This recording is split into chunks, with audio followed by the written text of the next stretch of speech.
Uma nova discussão no futebol inglês envolve a possibilidade de uma parada de inverno. Mas ao contrário do que acontece, por exemplo, na Alemanha, onde o futebol é interrompido em dezembro e retorna já no finalzinho de janeiro, ou seja, não há partidas justamente naquele período de inverno mais rigoroso, com muita neve, o que de fato inviabiliza a realização de muitos jogos, essa parada na Inglaterra aconteceria em fevereiro.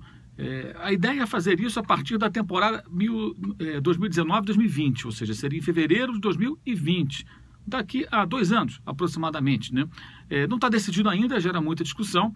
Evidentemente, os times grandes eles acabam achando a ideia interessante, especialmente os treinadores que têm reclamado muito, já não é de hoje, do calendário puxado dos ingleses, especialmente dezembro, né, quando são muitos jogos. Os times chegam a fazer jogos em intervalos médios inferiores a 3 dias, né, jogam 10, 11, 12 partidas ali no intervalo de 30, 31 dias, é muita coisa de fato, sem contar as viagens, né, por diferentes competições, mas isso geraria algumas mudanças. Por exemplo, né, nessas fases da Copa da Inglaterra não haveria o replay. Para quem não sabe como funciona, né, na Copa da Inglaterra, os times se enfrentam, quando há empate, acontece um jogo de desempate, que é o replay, com a inversão do mando de campo. Então vamos imaginar que o Cardiff City jogue contra o Arsenal. Se eles empatarem jogando no País de Gales, né, o mando do Cardiff City, os times se enfrentam novamente, mas aí com o mando do Arsenal em Londres, né, em igualdade de condições. A ideia é acabar com o replay para que os jogos sejam já eliminatórios. O sorteio determina o mando de campo, e aí um jogo só acabou, ponto final, como acontece na Copa da Liga, né, que teve o seu encerramento, a sua final no último domingo, com o Arsenal sendo goleado, aí, sendo derrotado facilmente pelo Manchester City, que foi o campeão. Isso, por outro lado, tem gerado muitas queixas de clubes menores. Os times pequenos que enfrentam na Copa da Inglaterra as equipes mais importantes, os times da Premier League, sempre têm a esperança de fazer 2 jogos, pelo menos, né? Quando não conseguem eliminar as equipes mais poderosas, pelo menos a chance de jogar fora de casa contra esses times importantes, né?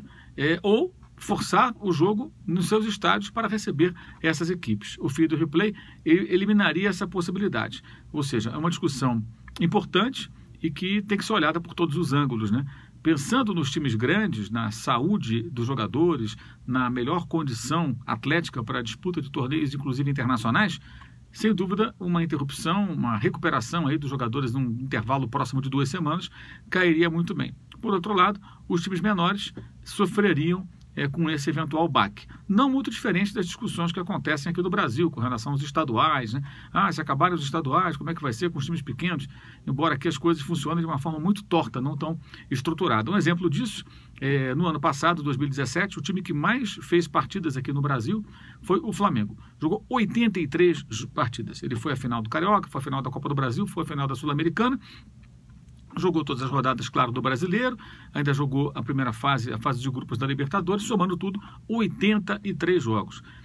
Quem mais fez jogos na Inglaterra nessa temporada que passou, temporada 2016-2017, foi o Manchester United, que decidiu a Copa da Liga, conquistou, decidiu a Liga Europa, que também ganhou, jogou a Copa da Inglaterra e jogou, lógico, todas as rodadas da Premier League.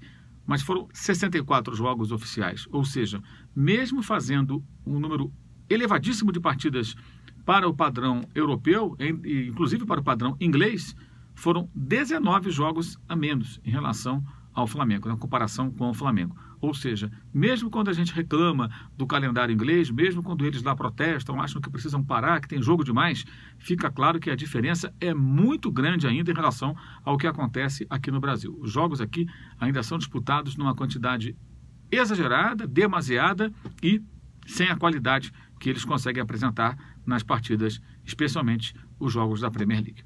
É isso aí. Saudações.